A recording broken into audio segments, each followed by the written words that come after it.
Naam, karibu sana. Hii ni Baraka1 TV. Naona ndugu yangu Saidi yuko tayari hapa. Na matangazo yetu yanafuata kutoka DRC.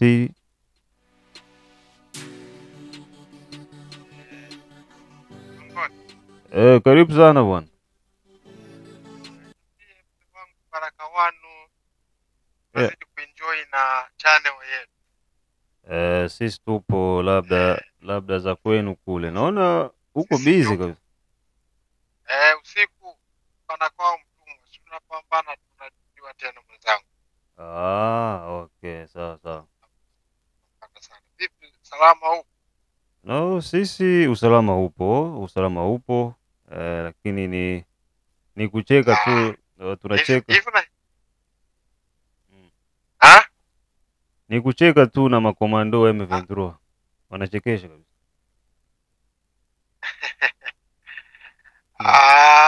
Unajua mimi nadhani tu ni labda tu kuna kipindi tulikifanya wewe na mimi nikakwambia hivi, hii vita iwezi shida ya waskari tofauti na hawa wenye ambao tuko nao tu wazalendo ndio waskari tuliokuwa nao, lakini hao wengine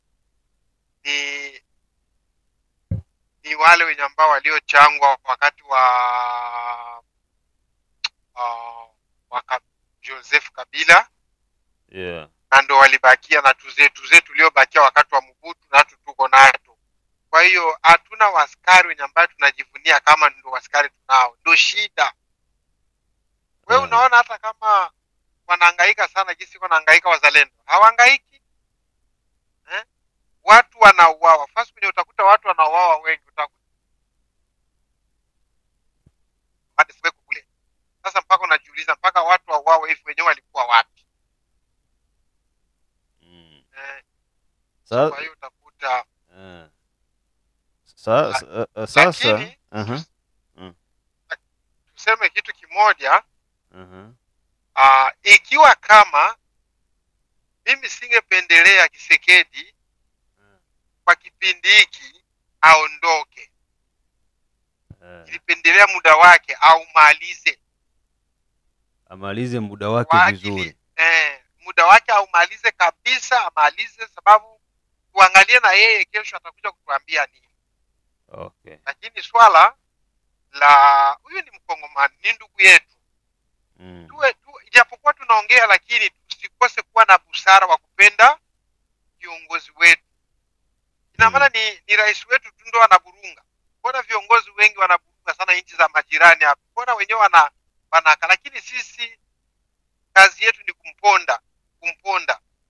Sasa haiwezi katusaidia chochote. Wenyewe Kagame kule anakuwa na burunga ku Rwanda. Ulishaona wanamponda? Kule si mkono wa chuma bwana. Kuna ukatili. Leo huyu Joseph tuje tena harudi. Swali langu mimi, haliacha nini? Alisahau nini Kenya ambacho alisahau? Okay. Wewe nikuulize wewe mwenyewe baba mwandishi, kwanza mwandishi wa habari, nikuulize journalist wangu. Kabila aliacha nini? Wewe ulisikia venye alisema kwamba anaona kwamba nchi inaenda mbaya, muko ubaguzi, mahadi zenye hazitekelezeki, wananchi wanahangaika, ndio wanakuja kurekebisha mambo. Hiyo ni propaganda. Mfanya siasa, hiyo ni propaganda. Amejenga manyumba New York, Buffalo, na mke wake anakaa pale. Hana familia Kongo, hakuna wengine, hana cha kupoteza. Mwanamke wake mwingine sijui Rwanda, sina na ukweli wa Rwanda, ina ukweli na umwe nikuwa hapa New York. Hakuna Kenya ambacho alipoteza. Aache kutusumbua. Alishatajirika, ni bilionea, akae na pesa ile nyambaya aliiba akae. Okay. Kama Kisekedi naye ataacha na tutupa kwenye majani, basi na yeye twende kwanza naye tuone nyambako atatuachia na yeye. Muda wake unabaki miaka 2. Ataondoka, kama kawaida ulivyoongea, uchaguzi utakuja, utaitishwa. tuangalie mwenye tatupeleka mbele ni nani. Lakini masuala ya kuwa viongozi, kufikiria kuwa viongozi, mimi sometimes nakuwa nafikiria tu kama ni laana. Okay. Sasa hiyo ilikuwa ni kiamsha kinywa. Sasa tuingie kwenye tupate sasa chakula cha mchana sasa. Vital Kamerhe bwana, mpaka sasa hivi anakalia kiti cha moto. Wabunge wamekataa kabisa msamaha wake, na hivyo wanahapa lazima waweze kumwondoa. Kwanza kabla ya yote, kwanza eske Kamerhe unamjua vizuri? Kamerhe mimi namfahamu. Kamerhe mimi namfahamu, na alivyoanza siasa na mpaka hapa alipofikia. Lakini kuna chembe sina na ukweli na hilo. Kuna chembe mwanzo wa siasa yake yeye na rais wetu, kiongozi wetu Tshisekedi, kulikuwa kunasikilika kama aliyoenda kumpeleka rais kwa Kabila ilikuwa ni Kamerhe. Kama na wewe hilo uliwahi kulisikia. Sababu kwa nini tunasema hivyo? Watu wanasema mbona matukio ya Kamerhe anakuwa anafanya vitu vya ajabu sana, mbona hajawahi kushikwa?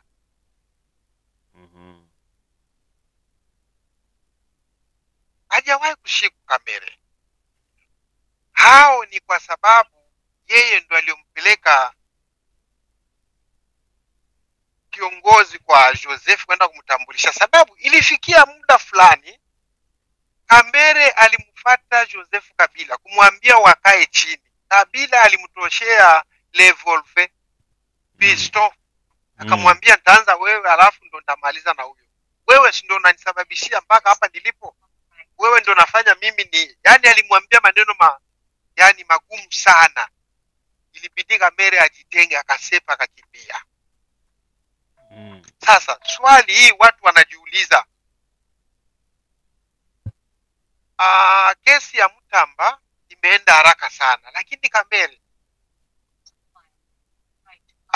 Kamerhe kulingana na hali na pesa yenye ambaye aliiba, alifanya nini, kesi yake inakuwa kama ni, alafu eko na confidence kabisa, eko comfortable, yani mwenye kujiamini.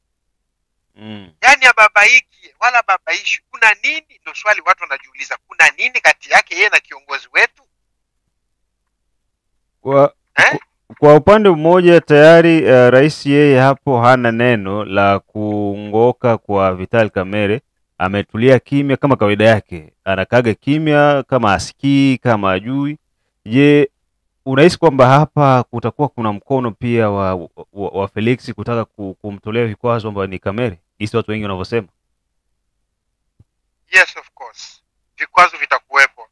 Mimi siamini wanachoongea kama kuchelewea kwa ndege kulikuwa na kisiasa kama wanavyochambua wengine wa vyombo vya habari. Nashukuru kwako, sikupata taarifa kama hii. Mimi siamini kitu kama hichi, lakini mimi ninachoamini, moto utawaka na moto utawaka, na moto huu kuwaka. Unajua hawa wa M23 leo nilifuata taarifa iliyoitoa, wanatumia taarifa kusema kama tribalism, ubaguzi, utawala wa ubaguzi ni ndugu yetu. Sasa tusije tukatumia hii neno kusema Tshisekedi anawabagua wabaguzi wote, Waswahili wote. Kuna mtu mmoja nilimsikia hivyo, siwezi nikamtaja sana mimi hapa. Alisema unaona Tshisekedi anatoa Waswahili wote, Waswahili wote haweki wa ndugu yake wa Kasai. Hiyo sio ukweli, hiyo sio ukweli. Kama Kamerhe ameandamwa na hiyo kesi, basi mahakama yapo yafanye kazi.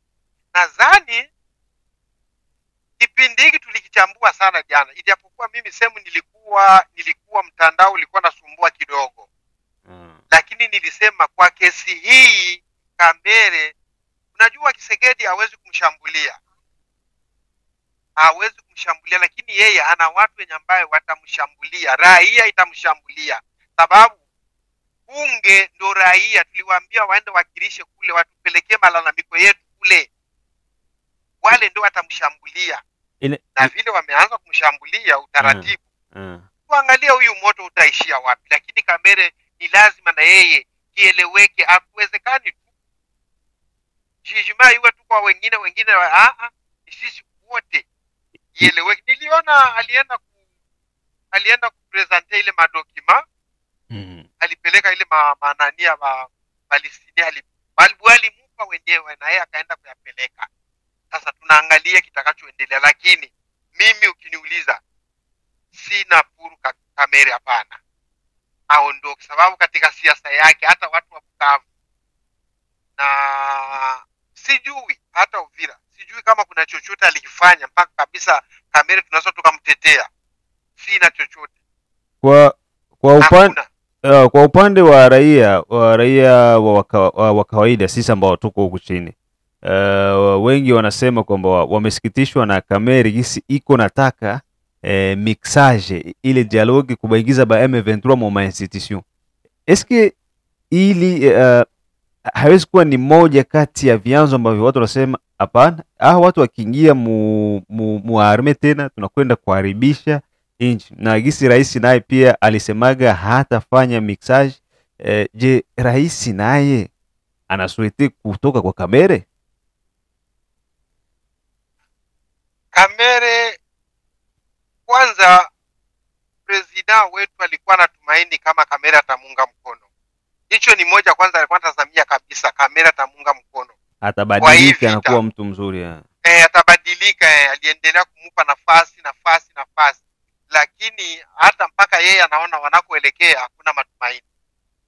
Moja, tangia vita yanze, mimi sijawahi kumsikia Kamere analaumu kushutumu ba M23 hata siku moja. Ameshalazimishwa sana atoe hata neno moja, hajawahi kutoa hata siku moja. Kwa hiyo anachoamini yeye, anaamini siku moja hapa ba M23 wataingia Kinshasa na atafanya kazi kwa utawala wao. Na unajua ni kiongozi mkubwa, ni rais wa nchi, yeye hawezi kumwambia we Kamere, mbona hujalaumu hata siku moja ba M23? Fayulu ameshasema sana. Watu wenye ambao wakulaumu, hata Moize hajawahi kulaumu ba M23. Kamere hivyo, lakini tunaongelea Kamere sababu yeye ndio mwenye kushikilia ubunge, hajawahi kusema chochote.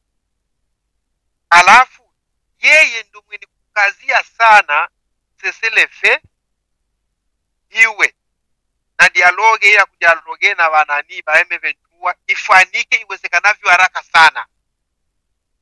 Na yeye kiwelele wake ndio alikuwa anatafuta kujituma kwenda ku South Africa, ni yeye. Sasa unajiuliza kuna nini? Kamere tangia vita ianze hajawahi kutoa tamko hata kwa wazalendo wale wenye kupambana kule, hata kuchangia, hata kale tunaitaka kabunga kuambia wale kupambana wandugu yetu kule, pambaneni, hajawahi kutoa hata sauti moja. Kwa hiyo tunakamata ile palori inatowaka nanga ya kusema no botikala bofanda kalme tuzoya bandeko na biso na kisasa bofanda okolia biloko tuzolamba. Kwa hiyo ni ba Kamere ndio ni kuambia bafande basubiri nanga afike, sababu bofanda haina kwa ajili yetu sisi, ni kwa ajili ya viongozi wale kutoka kwenye serikali. Kwa hiyo Kamere yumo ndani. Kamere anajua pakubwa sana. Mimi singependelea Kamere aendelee. Okay. Singependelea Kamere aendelee kuwa kwenye, aondoke kwanza, tuangalie hiki kimzigo kitabakilia wapi, sababu Kamere ni mwenye kuchangia pakubwa. Kamere ndo yani ni strategy moja, yani yeye ndio mwenye kujua vitu vyote ni Kamere. Kwanza mimi niseme tu, sio kwa ubaya, kama ingewezekana serikali yetu kwa upendo wangeenda kwanza kumgagua Kamere fasi anavokaa kwake, kufanya uchunguzi hao, kufanya ujasusi, kujua wale anaoongea nao. Kuna vitu Kamere sababu hawa ukiwaangalia hapa maembe ventura mwanamuna wapo wanatuambia kuna kitu kenye ambacho hata ijapokuwa ni wanafiki ni wengi kwenye bunge na Kinshasa, lakini Kamere ni mmoja wao, ana ushawishi mkubwa sana. Lakini mpaka leo wanamuweka. Mimi kwa kweli nisikupotezee muda baba journalist, kwa Kamere mimi naona kweli huu moto wamumpelekee tu Kamere yani aondoke. Kama angekuwa na tusapoti hawa angekuwa natoa mawazo hata kwa wazalendo, tungesema basi kwa upande wa pili tuangalie tuangalie upepo unaelekea wapi. Huenda huyu mtu na yeye ana ushawishi mkubwa sana, mbona jatoa hata tamko? Ina maana hivi huu moto unavyoenda yeye auoni? Mbona anakaa kimya? Ujumbe wako kwa raia ya Sud Kivu ambayo ilimchagua Kamere zaidi sana, bandugu yetu ba Walungu na sehemu zingine maeneo Kivu ya kusini ya ngambo ya juu bandugu yetu Bamushi juu nikisema hivyo nasikia huko mbaguzi. Si ni Bamushi unafahimia nini benye wanamwamini Vital Kamere? Ujumbe mimi nakuwa naongea kila siku, hatuna na chuki na wenye Rwanda. Nadhani wenye Rwanda tumekaa nao muda mrefu sana. Hatuna na hiyo chuki watu wanavyofikiri labda tuna chuki na nini. Hatuna chuki na wenye Rwanda. Nadhani wenye Rwanda ndio ni kutuua. Sisi hatujawahi kuwavamia kwao. Yani ni ule msemo anasema kama unamuokoa nyoka alafu kesho atakuuma kwa kisingizio eti umemkanyaga.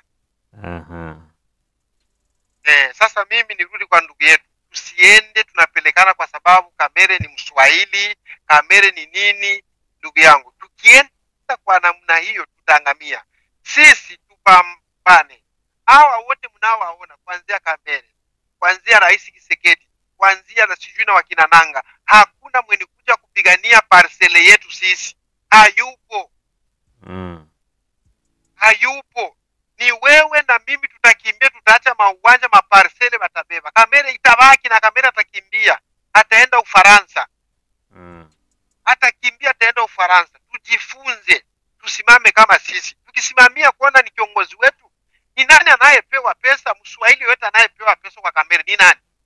Hakuna, ni yeye. Tunacholilia sisi, tunalilia inchi kwa ujumla.